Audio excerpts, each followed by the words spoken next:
We'll open it up to questions. Well, I'm just trying to figure out, Rod and Andrew and Gary don't have their mask on, so God almighty, let's go. No, I'm kidding, guys. Just got done with practice number 4. Nice cool day in NOLA today, this morning. I don't know if it was, 99% humidity? Probably. But guys are doing a good job of staying hydrated and resting. Our format for camp is we open up the building at 6 a.m., and we have, breakfast, and you get taped, and get dressed in the locker room, and then we practice from 7:30 to 9:35, 2 hours and 5 minutes, trying to beat the heat as best you can in NOLA, right? And then we come back and they eat lunch. One group lifts. We try to divide it up in the weight room, and we have 3 groups that rotate through so we don't have too many people in a confined space. Then we go ahead and have lunch, hydrate it up. We have some special teams meetings, a few position meetings, and then we let them get off their feet for, 3, 4, 5 hours. And we use a Sleep Rise app, which monitors and keeps track of, your sleep throughout the day. And so the guys will go home and maybe take a 2-3 hour nap, which we really try to get them to do. We're not able to do that during the school year with classes. Then we come back and eat dinner, 6:15 team meeting, position meetings, and then we do a walkthrough at night and curfew at 10:30. And then it's Groundhog Day and we start over again. Tomorrow is going to be our day off. One of the things they found out with football teams is, they often overtrain. They just do too much stuff. So we go 4 days in a row, and then we have a day 100% off, and it kind of simulates game week for us, that day before. I'm not one of those guys. I know Chip Kelly and a lot of people, they like to do what they call in college football Fast Friday, and then they practice. Then they play the game on Saturday. They take Thursday off, Fast Friday, and then they play the game on Saturday. I don't believe in that. So we go ahead and we take off Friday, then we play on Saturday. So good workout today. You're probably wondering why the hell you went through all that stuff, but I did anyway, sorry. And I'll open up for any questions that you might have. I'm always curious. I appreciate it. I'm curious. I know it's so early at this point right now, but what do you think was your greatest strength coming into camp that you feel like even you through a few days has been more affirmed, if you can put a finger on it? Just our depth. We're just got so much more depth, and And as I said, I guess day 2, our offensive line, looks like an AAC offensive line, and we haven't really had that before. We had a weak link or 2 in there, or we just didn't have enough guys. If a guy got banged up, and we'd have to play everybody for the whole ball game. So I'm excited about that. I've been very impressed with our quarterbacks. All 3 of them had another good day today. Keon Howard, Michael Pratt, and Justin Ibieta. Justin, last night, yesterday when we practiced, I believe, we completed our first 11 balls in 7-on-7. I think we were like 14 of 15, first 15 throws, and we haven't done that since I've been here. And so very impressive, and we completed a lot of deep balls today. It's worrisome for the defense, but I'm excited that we got some guys that can go up and get it, and we can throw an accurate deep ball. Where do you feel like Keon Howard's arm talent stacks up, just based on the quarterbacks you've had at Tulane before, Jonathan Banks, and then after him too? I think he's got, the number one ingredient for throwing in a quarterback is accuracy, that's a big deal, and then, it doesn't just mean completing the pass. It means keeping the guy a runner.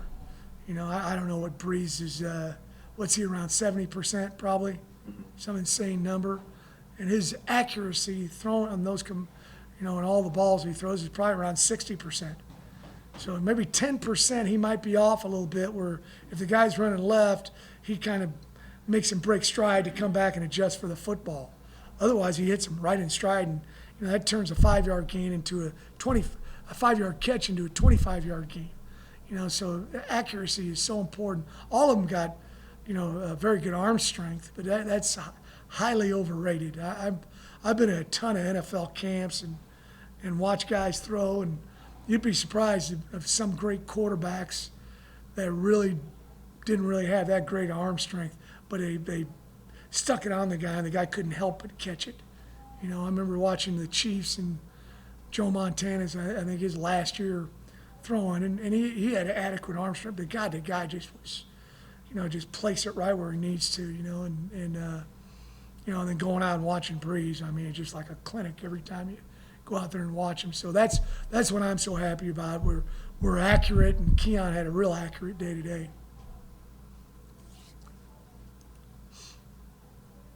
What do you think is the best way to, do some guys just naturally have that accuracy, or is it just reps that are able to create it? Both, and then you talk about a horse whisperer or a guy who can teach a golf swing. I don't play golf, so I don't know how to do it, but throwing the ball, you can really screw a guy up. It's like coaching punting and kicking. I feel good about coaching, all positions, but quarterback, I think it's a little more difficult to coach that position unless you played it, and you certainly, there's certainly a lot of great quarterback coaches out there who didn't play the position, but we're blessed to have Will Hall here. Will was an outstanding quarterback in his own right, and when I judge my coaches, I judge them off technique fundamentals, how great are they at getting guys and developing them, and then also how are they schematically, and then how hard do their guys play.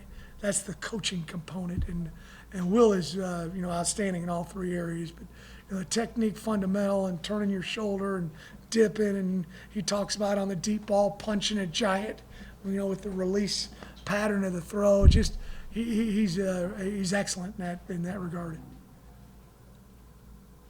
Hey, Coach, I know we've asked you about, just concerns about this season, and you're just kind of focusing on it, but I saw today that the MAC ended up canceling their football, and just want to know, is it easy for you to keep these guys focused?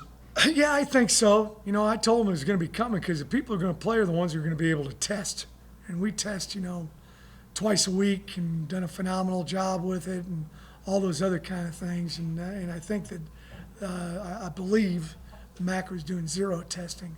So, we're just concerned about us and what we're doing and getting after it every single day. And, I start off every team meeting with, hey guys, updates. I have none. We're playing ball. Let's go. And they know that, as I said the other day, Troy Dannon and Doc Stewart and Tulane University, we have spent millions of dollars. I don't know if you guys have had a chance to go up on campus, but we've got these portable buildings. They're real buildings. I think we've spent $3 or $4 million, to make sure that the students have got proper social distancing in their classroom, and the university has given us money to be able to do all this testing and get the results done quickly, and so our guys are very well taken care of in the safety regard, and hey, it's also important for coaches. We're all going home at night. I got a bunch of my coaches who got 3, 4 kids, and they want to make sure everybody's safe. So Tulane has really stepped up in that regard, and our student athletes understand that. Have you talked to coaches in other teams in the league and to see how are they being as proactive as you all are? Yeah, I think most of them are. That's the reason why the Americans full speed ahead. But everybody's a little bit different, and we've had quite a few head coaches meetings, where we were doing that a couple times a week up until, a matter of fact, we had one the first day of camp. We had our first practice, and I had to get upstairs for a head coaches meeting of the Americans. So, a lot of that is just to update us, but we've also traded some ideas, and I'm just real impressed with how we're doing it. So I've talked to a lot of different schools, and I think we're doing it as well as anybody. Willie, I'm sorry, go ahead, Gary.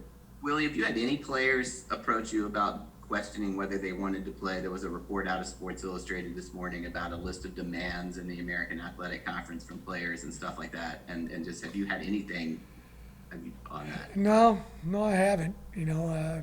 Troy and Doc Stewart and myself, we had a big meeting on Monday night before we got started reporting to camp on Tuesday. We went over everything.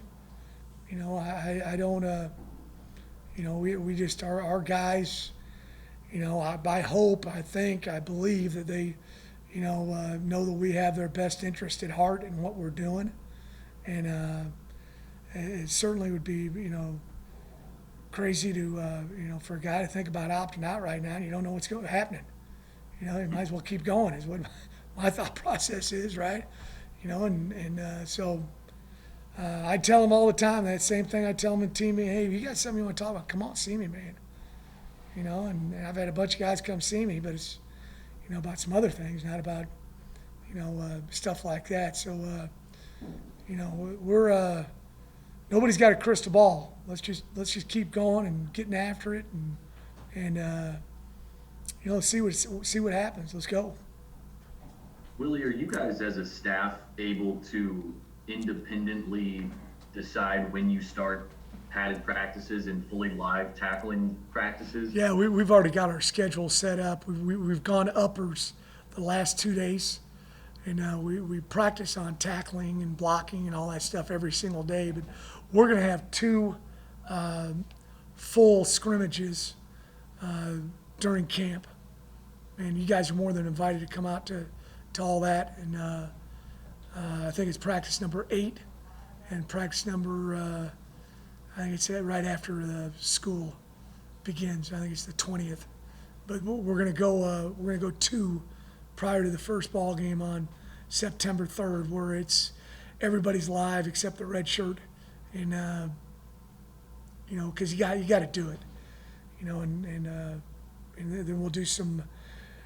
We'll do a lot of all the way up until tackling the guy in the kicking game as well. So those will be the only 2 days that we'll be in full pads up until our first game. I've done it like this for a long time.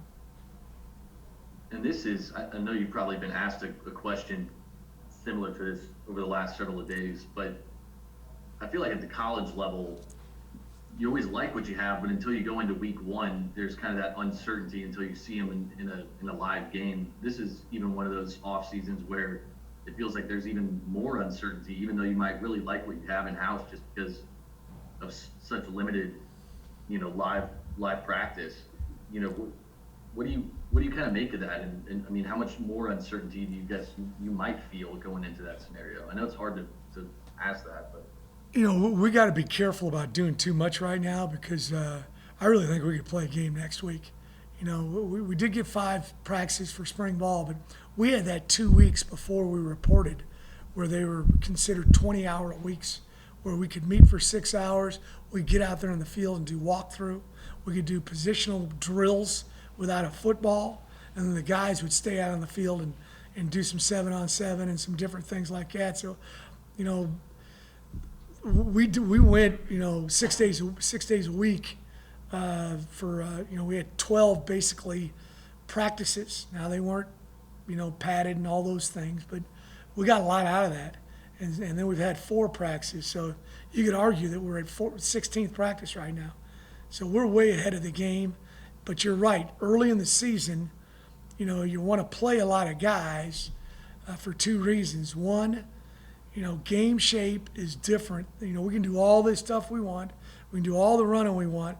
We go out here and practice. Guys that you would consider to be in outstanding condition don't look like it. They got to get into football shape.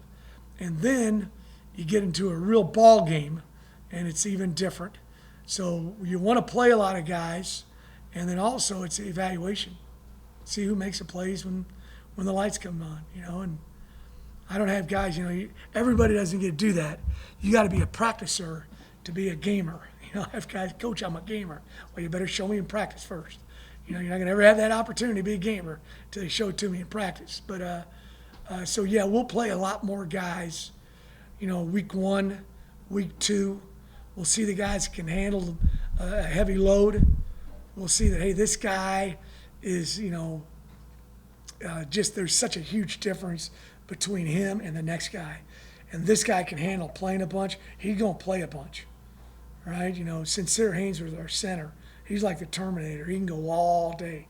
Man, nothing gets in his way, all right? So he's going to play every snap, all right? But there's some other spots we might rotate guys every series, every 6 plays, whatever the case may be. And now all of a sudden you're playing 17 to 20 guys on defense every week, and you're playing, 17 to 20 guys on offense, and then you're playing an extra, 7, 8, 9 guys in the kicking game along with those guys.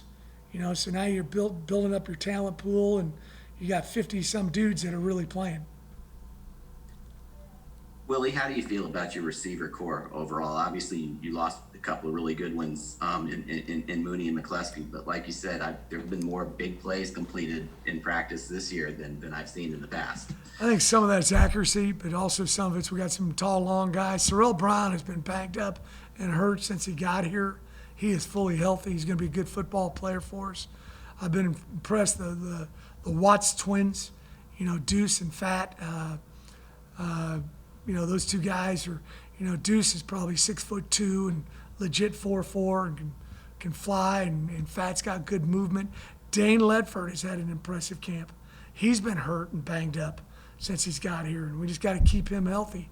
YG Booker, that guy's, a 10-600 meter guy in high school, and he just, he's playing running back, super back. Amari Jones is a receiver.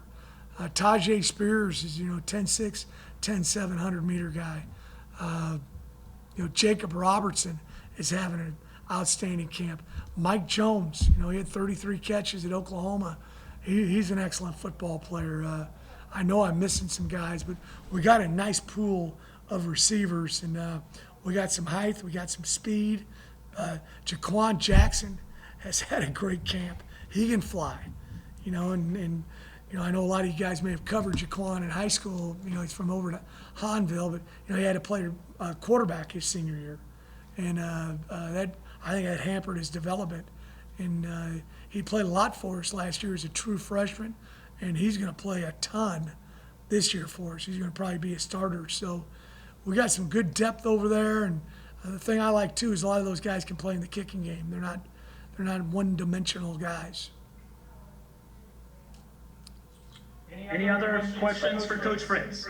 Willie, last thought from my end. I'm just curious from a day-to-day standpoint, how much more has all this COVID protocol stuff added to your plate? Because I'm sure you already have a lot to deal with.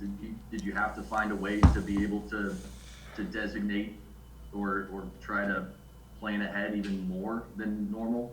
Well, we all do it. It's just reminding people over. This is something unnatural that we're doing, wearing these masks all the time. Social distancing, washing your hands. Then you got to do a good job with your time management because, we're testing. It takes you longer to get in the building.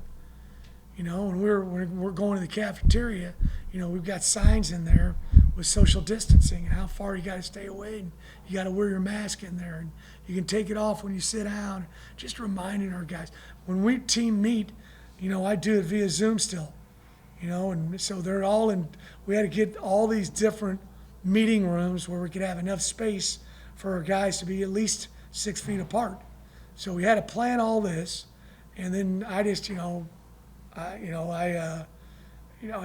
doesn't bother me to correct people. I've been doing it for a long time, and so I tell a guy, if I tell Tom to put his mask on, I'll tell Tom to put his mask on. He knows he's supposed to do it, and he just put it on. Good, Tom. And then my coaches have got to do it. And I start every staff meeting off with that. I start every team meeting off with protect our bubble. We want to do our part to play football this year, and help get society back to normal. And if everybody wore a goddamn mask, we'd be able to do that, wouldn't we?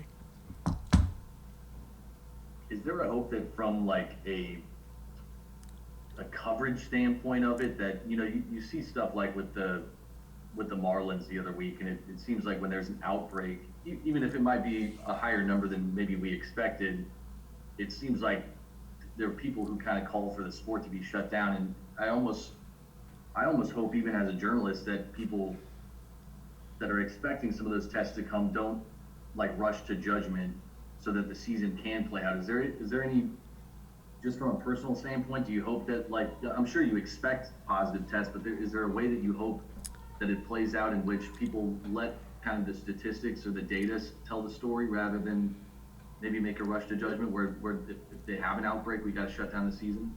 You just got to be diligent in everything you're doing, and if everybody just works hard at it, there's some things that are beyond your control at times, but a lot of it is controllable, and we just got to stay after it every single day and do the very best we can and look out for each other and make good decisions. When you're away from campus, another big date for us is going to be when students come back. July 4th was a big weekend. I was proud of our guys. They went all over the place because we had them here from June 15th until the July 4th weekend. And I had some people tell me, you can't let them go that weekend. Well, God dang, I can't watch these guys 24 hours a day, 7 days a week. That's part of their, being mature young adults, right, is doing things right. We came back, knock on wood, 0 positives. Everybody was good, and they were all over the place, and we just got to keep doing that. Got to keep doing it over and over and over and over again, and if everybody does it and thinks about their fellow man and woman, we'll be all right. Any other questions for Coach Fritz? All good. Thanks, Willie. Appreciate Thank it. you all. Appreciate you. Thanks, Willie. Thanks, Coach. Sorry if I asked too many questions, guys. Apologies. You're all right.